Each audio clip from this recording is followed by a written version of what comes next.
ওজন কমানোর জন্য অনেকে নানা ধরনের পদ্ধতি অনুসরণ করেন।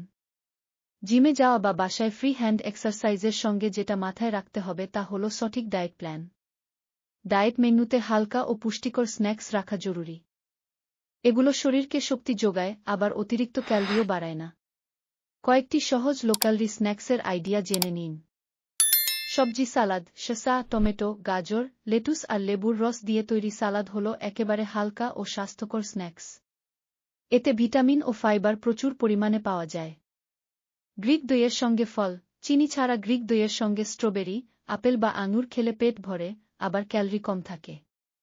ভাজা ছোলা, সামান্য মশলা মিশিয়ে শুকনো ছোলা ভেজে নিলে এটি হয়ে ওঠে প্রোটিন সমৃদ্ধ লো ক্যালরি স্ন্যাক্স।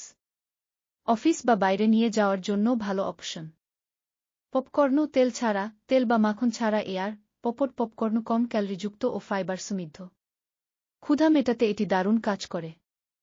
সেদ্ধ ডিম, একটি সেদ্ধ ডিমে প্রায় 700 ক্যালরি থাকে, কিন্তু এটি দীর্ঘসময় পেট ভরা রাখে। তাই ডায়েট মেন্যুর জন্য এটি উপযুক্ত।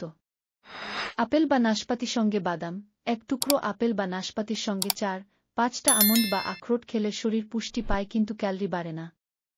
শসা বা গাজরের স্টিক, শসা বা গাজরের লম্বা স্টিক কেটে হালকা লবণ ও গোলমরিচ ছিটিয়ে খেলেই হয়ে যায় টাটকা ও লো ক্যালরি স্ন্যাক্স।